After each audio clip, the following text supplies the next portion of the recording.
All right, welcoming everyone to Arms Across Borders. Today we're going deep, really deep into South Africa's arms exports. Yeah, always a tricky subject. Oh, absolutely. And to make things even more, you know, fascinating, we're focusing on a specific legal battle. This case was brought by the Southern Africa Litigation Center, SALC, and it all centers around selling weapons to Myanmar. Really gets to the heart of things, doesn't it? For sure, for sure. The material you sent over digs into not just the court stuff, but the wider implications for South Africa, how they decide who gets weapons. It's a bit of a balancing act, wouldn't you say? Yeah, a real balancing act. So what we're aiming for today is to break this all down, make the legal arguments clear, lay out the timeline, and see where South Africa stands on the world stage because of all this. Because it really does highlight that tension between saying you champion human rights and then, well, being in the arms trade. A tension that many countries grapple with, to be sure. Right. So first things first, who is the Southern Africa Litigation Center? What's the SALC all about? And why'd they take this case to court? Okay, so SALC, they're a nonprofit, work all across Southern Africa. Mm-hmm.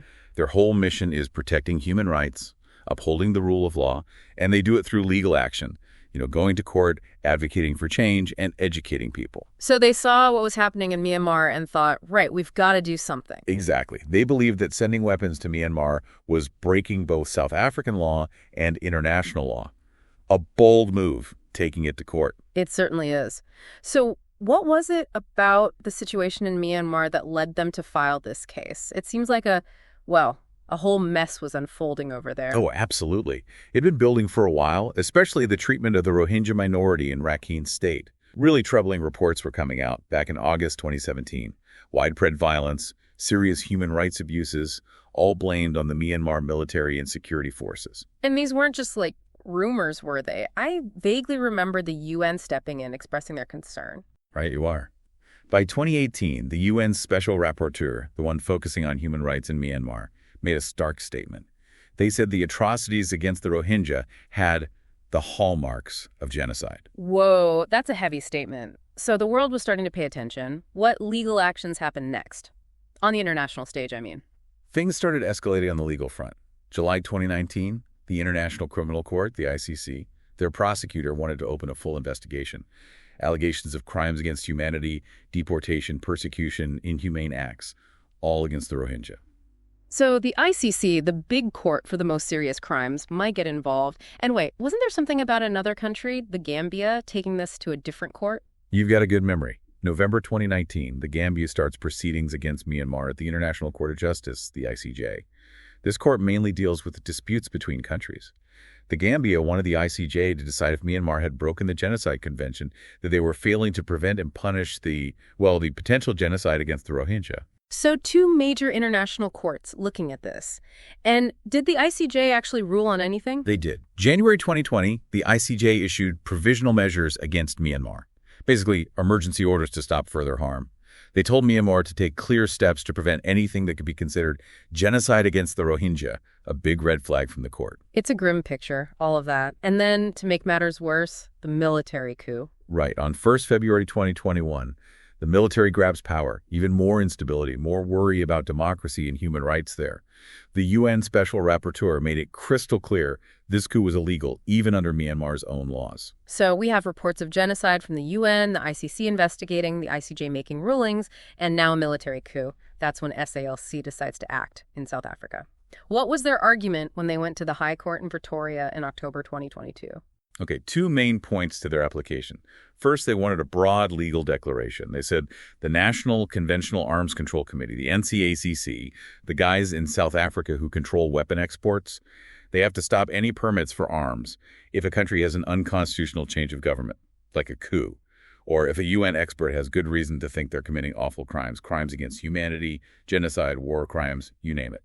So establishing a kind of general rule for South Africa how to deal with these situations. And the second point was specifically about Myanmar, right? Right. They wanted the court to cancel the permits allowing arms to go to Myanmar. Yep. Their argument.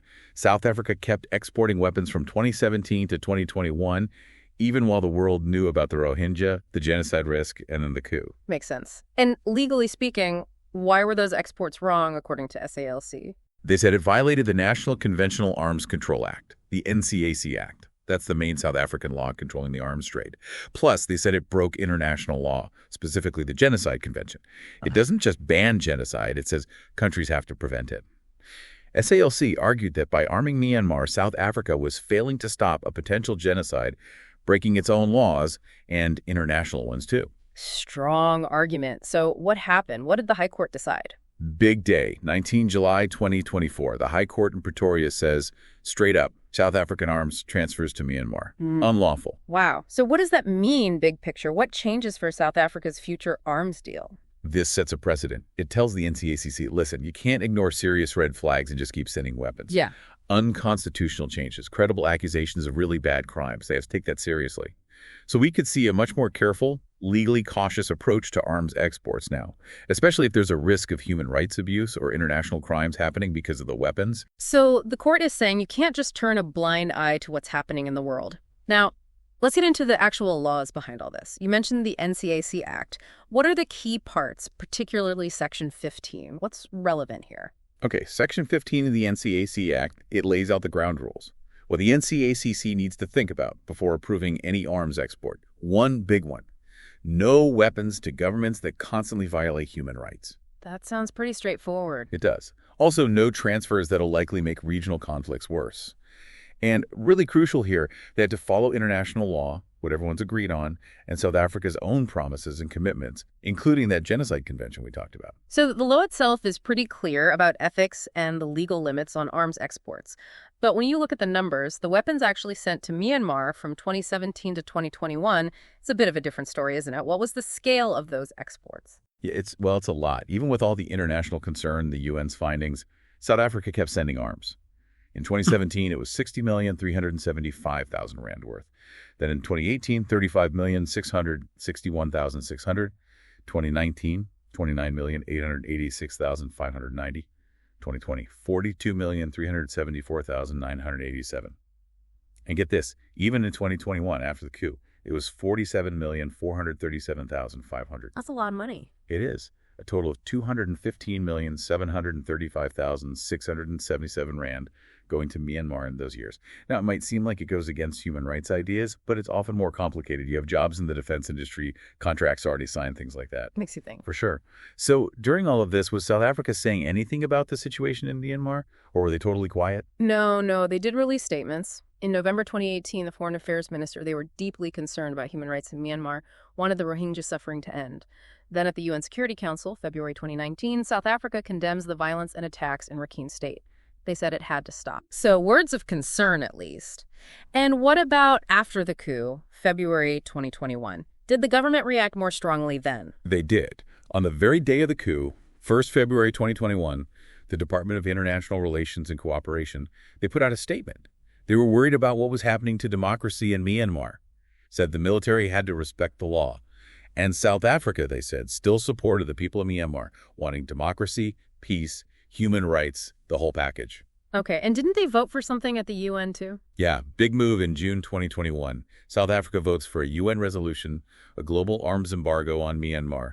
No more selling weapons to them. That's what it called for. So they condemned the situation, made statements, voted at the UN. But this leads to the big question, doesn't it? How do you square those strong words and that UN vote with the fact that they were still exporting weapons to Myanmar for years, even after expressing all those concerns? Dr. Kisla brought up this idea of double standards, right? Yeah, it's a key point. Do South Africa's actions actually match their words when it comes to human rights and the arms trade? The source compares this to their stance on Palestine. Officials were very clear no arms should fuel the conflict there. No contributing to human rights violations. Very strong position. And we've heard some pretty big statements from South African leaders about this lately. What were some of the key things they said? Okay, January 2025. Minister of Foreign Affairs, Ronald Lamola, he's talking about accountability. Countries providing weapons in conflicts, he says, need to be held responsible, especially when it comes to violating other countries' sovereignty, their right to govern themselves and control their territory. Yeah, that makes sense. Then President Ramaphosa, State of the Nation Address, 6 February 2025. He's adamant that South Africa's foreign policy is all about promoting human rights, peace, friendship. He stressed making Africa peaceful, silencing the guns for progress to happen. So some strong words there. What about that speech Minister Lamola gave at the UN Human Rights Council? I think it was in Geneva. Right, February 2025. He tells the council that South Africa believes in responding to all human rights abuses, no matter who does it or where. That's how you balance human rights, peace, security, and development, he argues. And then you had Director General Zane Dangor from the Department of International Relations. Specifically on Palestine, he said, our own laws stop us from selling arms to any country in conflict. So very principled statements. But the source raises a good point. Are they applying these principles consistently in every situation? They talk about Yemen, for example, as another potential inconsistency. Spot on. Yemen, a terrible conflict, huge civilian suffering. Experts and international groups have been saying, stop sending weapons there. They argue it keeps the fighting going, possibly leads to breaking humanitarian law. It's a relevant comparison to Myanmar. And what's interesting is Saudi Arabia and the UAE, major players in Yemen, they were also big importers of South African weapons. The source points out, every single year from 2014 to 2022, South Africa was exporting arms to at least one of them. So the question is, why this tough stance now on Palestine, but seemingly a different approach, maybe less vocal, less active in places like Yemen or even Myanmar before the court ruling? The source really highlights this potential mismatch. Exactly. Why the different approaches? What were the reasons, if any, given for sending arms to those involved in Yemen? Why not the same level of public opposition? The source suggests maybe economic interests came before human rights sometimes, or different standards were used for different countries, depending on who knows what. It reminds me of what former Foreign Affairs Minister Naledi Pandor said, that speeches mean nothing without action. It's about consistently living up to your principles, not just saying the right words, but making it happen in policy and in practice. Couldn't agree more. The source is clear. If you truly believe in these principles, you have to make hard choices, even when it involves big trading partners or powerful countries. The real test is turning those beliefs into action, specifically in arms export policies, and doing it consistently, no matter the economic or political cost. So what we've learned today is that the SALC case, alongside South Africa's overall arms export policies, shows us this complex mix of legal rules, stated values, and the realities of the world. This high court ruling on Myanmar, it's a big deal. It could force South Africa to apply the law more strictly, to consider human rights more seriously in arms deals. But the core questions remain about consistency, about matching words with deeds. That's vital for understanding South Africa's role in the global arms market and how committed they really are to human rights globally. This leaves us with something to think about, a tough question. How can any nation balance their need to make money with their duty to uphold human rights and international law when they decide who to sell weapons to? It's a huge question with consequences that reach far and wide. And what happens next, how they act after this court ruling, that's something we'll definitely be keeping a close eye on.